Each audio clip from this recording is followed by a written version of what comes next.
खबर है महाराष्ट्र से, जहां पर विधानसभा चुनाव का बिगुल अभी बजा भी नहीं, लेकिन सियासी दांवपेच शुरू है। इस साल के आखिर में क्योंकि विधानसभा चुनाव होने हैं, टक्कर महायुति और महाविकास अघाड़ी में है। महायुति की तरफ से सीएम पद के लिए एकनाथ शिंदे रहेंगे या फिर कोई और, इसको लेकर सस्पेंस है।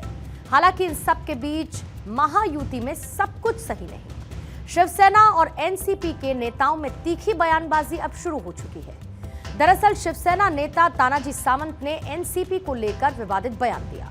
उनका कहना है कि उनकी एनसीपी यानी कि अजित पवार गुट के साथ कभी नहीं बनी। दरअसल तानाजी सावंत ने अपने लोकल भाषा में इस स्टेटमेंट को दिया है और सबसे पहले अपने दर्शकों को मैं ये बता देती हूं कि आखिर तानाजी सावंत ने क्या कुछ कहा है और उसके बाद तानाजी सावंत के उस बयान को भी सुनवाऊंगी। तानाजी सावंत का अजित पवार पर तंज सामने आया है। उनके साथ बैठने पर तबीयत खराब होने लगती है, कहा। कैबिनेट बैठक से आने पर उल्टियां होने लगती हैं। हम दोनों के विचार बिल्कुल अलग हैं। अब आप तानाजी सावंत की पूरी बाइट को सुनिए कि आखिर उन्होंने अजित पवार और उनकी पार्टी के लिए क्या कह दिया, जिसके बाद चुनावी प्रदेश में सियासी माहौल गर्म है। खरा मासाचा शिवसैनिक कधीही आयुष्यात काँग्रेस आणि राष्ट्रवादीचं माझं जमलेलं नाही। शिकत असल्यापासून आतापर्यंत ही वास्तव डायग्नोसिस होत नाही। जसं ॲलर्जी म्हणतोय, गुढी खाली उलट्याला चालवतात, ती अवस्था आहे।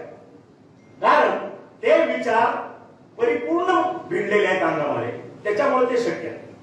आज जरी आम्ही कॅबिनेटला मांडीला बसलो असलो तरी सुद्धा बाहेर आल्यानंतर उलट्या होतात। ही वस्तुस्थिती सहन होत नाही।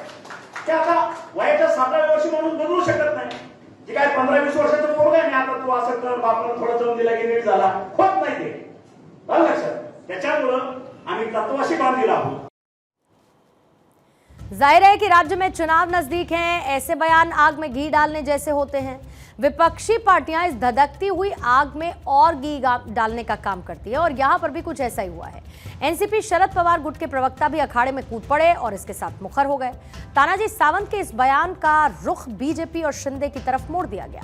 तापसे ने कहा है कि सीएम शिंदे जो सोचते हैं वही बात तानाजी सावंत ने कही है। उन्होंने एक तीर से दूसरा निशाना लगाते हुए कह दिया कि अजित पवार की पार्टी इस अपमान को क्या सत्ता के लालच के लिए बर्दाश्त कर रही है। अजीत पवार सत्ता नहीं छोड़ रहे, क्योंकि अपमान सहन कर रहे लेकिन सत्ता नहीं छोड़ रहे। इस प्रकार अजीत पवार के विचारों का पतन होगा ऐसा मुझे कभी लगा नहीं था। अजीत पवार जी जब राष्ट्रवादी शरद चंद्र पवार पार्टी में थे, हमारे नेता थे, हम उनके विचारों से प्रभावित थे और उनके बगल में बैठने के लिए हम सब कार्यकर्ता बड़े उत्सुक थे। लेकिन आज की सरकार में अजीत दादा शामिल हैं, उनके सहयोगी मंत्रियों को उनके बगल में बैठना पसंद नहीं, नागवार है। बाहर आने के बाद उनको उल्टियां हो रही है। मुझे लगता है कि अजीत पवार जी की पार्टी का स्वाभिमान पूर्ण रूप से खत्म हो चुका है। उधर मंत्री तानाजी सावंत के बयान पर एनसीपी बिफर गई है। अजित पवार गुट के एक नेता ने यहां तक कह दिया है कि गठबंधन धर्म का पालन करने का ठेका सिर्फ हमने नहीं लिया है। इतना ही नहीं, अब चुनाव की बेला क्योंकि नजदीक है तो कांग्रेस भी इसमें अपनी राजनीतिक रोटी सेकने के लिए तैयार है।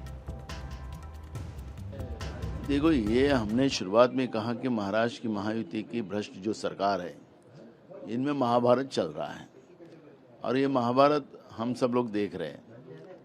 लेकिन हम जब बात करते तो हम आरोप लगाते हैं, ऐसा आपके मीडिया के माध्यम से वस्तुस्थिति हमने रखी है। अभी तो बहुत सारी घटनाएं आगे आगे होने वाली है। भुजबल एक तरफ रहते, उनका आधा मंत्रिमंडल एक तरफ रहता है, तो वो भी चल रहा है। इन सब के बीच अब सवाल ये है कि आखिर अब अजित पवार करेंगे क्या? अगर महायुति को छोड़ने की स्थिति बनती है, अजित पवार के सामने दो विकल्प हैं।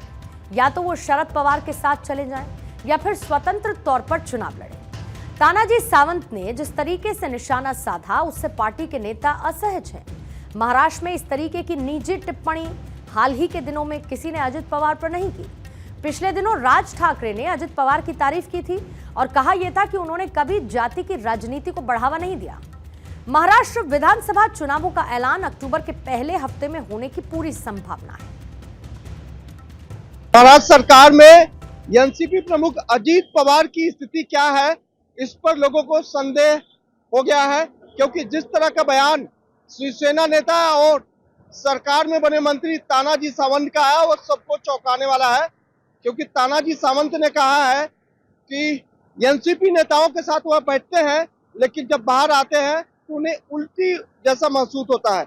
इस बयान के बाद मानो खलबली सी मच गई है और हर कोई ये जानना चाहता है कि क्या महाराष्ट्र सरकार में सब कुछ ठीक ठाक नहीं चल रहा है।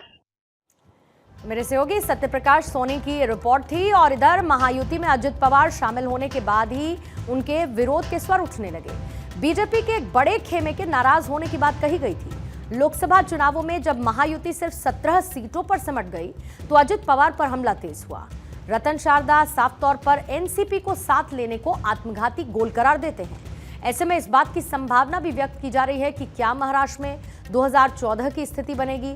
तब सभी बड़ी पार्टियां अलग अलग चुनाव लड़ी थी।